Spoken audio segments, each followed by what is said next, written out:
इतना पैसा क्यों चाहिए तुम्हें? सर, इस दुनिया में उस आदमी की कोई इज्जत नहीं जिसके पास पैसा नहीं है। जितना पैसा उतनी इज्जत, इसलिए पैसा कमाना जरूरी है। Assalamu alaikum. Money speaks in one language only. If you save me today, I will save you tomorrow. টাকা মাত্র একটি ভাষায় কথা বলে।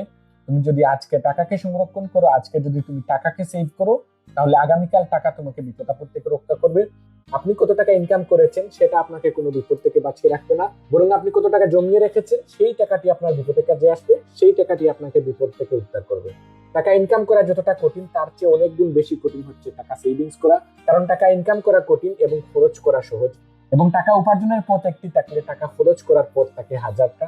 মোর মানি মোর প্রবলেমস, মোর মানি মোর নিডস। প্রত্যেকটি মানুষই টাকা সেভিংস করতে চায়, কিন্তু যে পয়েন্টের কারণে বেশিরভাগ মানুষ টাকা সেভিংস করতে পারে না সেটি হচ্ছে মানুষের উচ্চাবিলাস। মানুষ অল্প অল্প করে টাকা জমানোর বিশ্বাসী নয়, মানুষ চায় একসাথে অনেক বেশি টাকা জমিয়ে ফেলতে। যেমন যদি আপনি শর্ট টার্মে অনেক বেশি টাকা জমিয়ে ফেলতে চান, তাহলে আপনার লাইফে আপনি কখনোই টাকা জমাতে পারবেন না। কারণ যখনই আমরা বড় অঙ্কে টাকা জমাতে চাই, তখনই আমাদের এদিক ওদিকে একটু খরচ বেশি হয়ে গেলে আমরা এই টাকাটি আর জমাতে পারি না, আমাদের সেভিংস এর টাকাটি আমরা আর রাখতে পারি না। যখনই আমরা এক মাস মিস করে ফেলি, এক সপ্তাহ মিস করে ফেলি, তখনই আমাদের কনসিস্টেন্সি থেমে যায় এবং আমরা আর টাকা জমাতে পারি না।